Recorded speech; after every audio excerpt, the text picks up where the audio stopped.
Hey guys, and welcome to part 2 of week 1 of our For the Life of the World, continuing the discussion devotions. And today we're right here on page number 5 of our material. We're looking at point number 2 in that optional message. If the pastor or if our elders were wanting to continue this series as a preaching series to go along with the small group series. And the point they make is this: as exiles, we bless the world. As people who are living somewhere away from home, as people who are sojourning as exiles, we bless the world. Now, for me, and I won't go there, you guys know me, if I go there, I have to go there.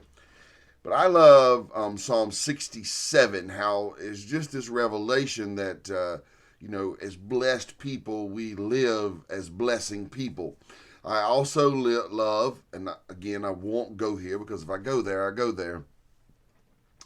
I love the Abrahamic or the covenant of Abraham, Abraham's covenant in Genesis 12, where he tells him, like, I'm going to bless you these many ways, right? And through you, the world will be blessed. And we know that that blessing is the Messiah.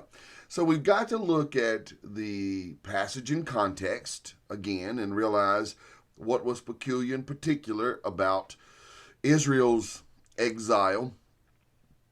And then what is exemplary, what is, in a sense, precept peculiar to, in particular to Israel's situation. And then what is principle, what is sort of the standard for God's people. And if you look in your material, they do that. They give this Old Testament story, but they give a New Testament reference. They reference 1 Corinthians 4:12, as we labor, working with our own hands, and we labor, working with our own hands. When reviled, we blessed. When persecuted, we endure. In other words, we keep on keeping on. We keep on living as citizens of heaven while sojourning as exiles on earth. We live as ambassadors here, knowing that the nature and residency of our citizenship is there.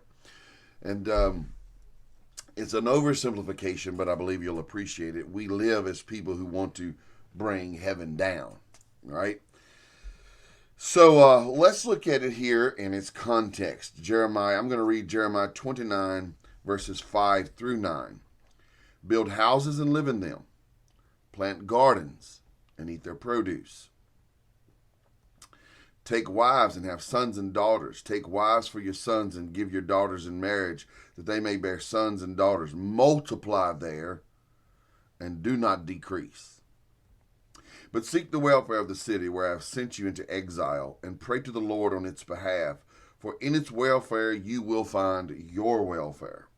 For thus says the Lord God, for thus says the Lord of hosts, the God of Israel, do not let your prophets and your diviners who are among you deceive you, and do not listen to the dreams that they dream. For it is a lie that they are prophesying to you in my name. I did not send them, declares the Lord. Okay, what is that reference all about? There in Jeremiah. Well, there's several. So we say, which one are we talking about? Well, first, there's this principle that he says, hey, flourish. Flourish. And I want to tell you something. Flourishing with property is about stability more than profit. Build a house, build gardens, have a place where, you have a home, you're part of a community, a place where you're providing for your family and for your world, a place where you can live together, a place where you can host people, a habit of gardens and stuff. That's about provision. He says, okay, so you're going to be here a bit, so build a life right here, build a life of flourishing, and then he says flourish as a family. I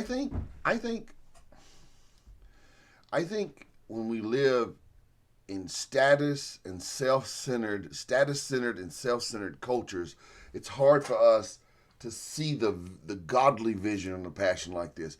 If you live in a status-driven or a self-centered vision culture, we'll say, yes, I'm going to build a house, but I'm going to build a big house that shows that I'm successful. Okay. I am going to have plenty of income, gardens and stuff, so that I can be at ease.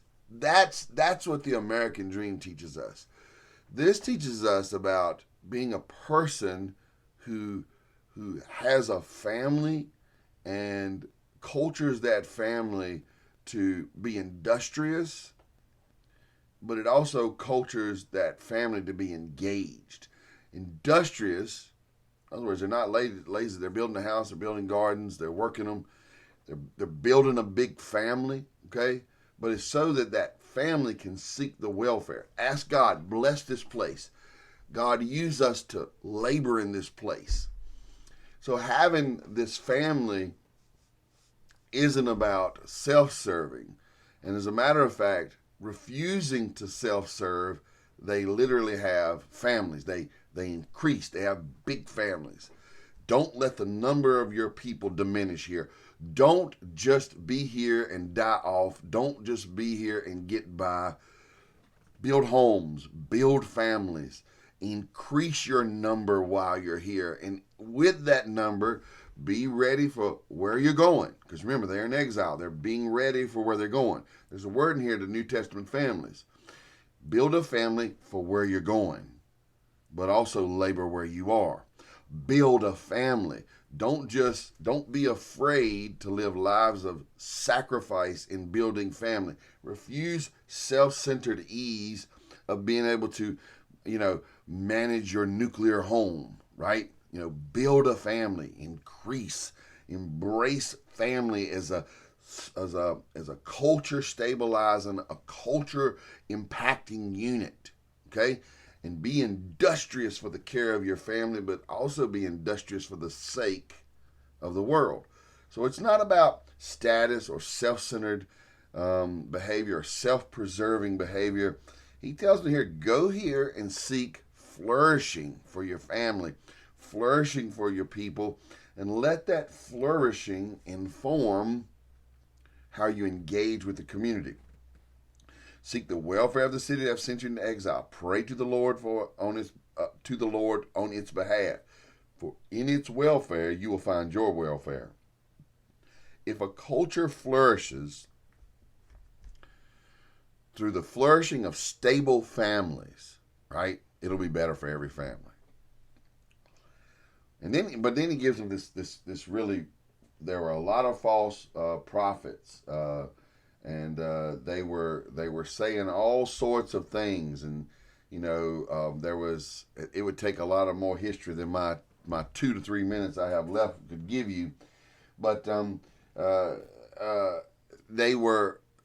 many of the prophets were saying this whole exile thing, it won't last long. We'll be back home in no time. Don't settle down here. And Jeremiah was going, nah, when God said he's going to send you for 70 years, guess what? He wasn't joking. Okay? That's a full generation, right? That's a full generation. That's someone's lifespan. And so you got people who were coming in here and some of them would see their generation end in the midst of this full generation. Some of them would see it begin. Some of them would see their whole entire lives. If they lived 70 years, they were born on year 1 and died on the last year of the exile, their whole lives. And they would have kids and grandkids and maybe great-grandkids born who would leave the exile and return from captivity. And so just look at the layers in this, and he's saying to everyone, flourish where you are for your good of where you're going, for your good of where you're going. Cultivate families who have a mindset to return.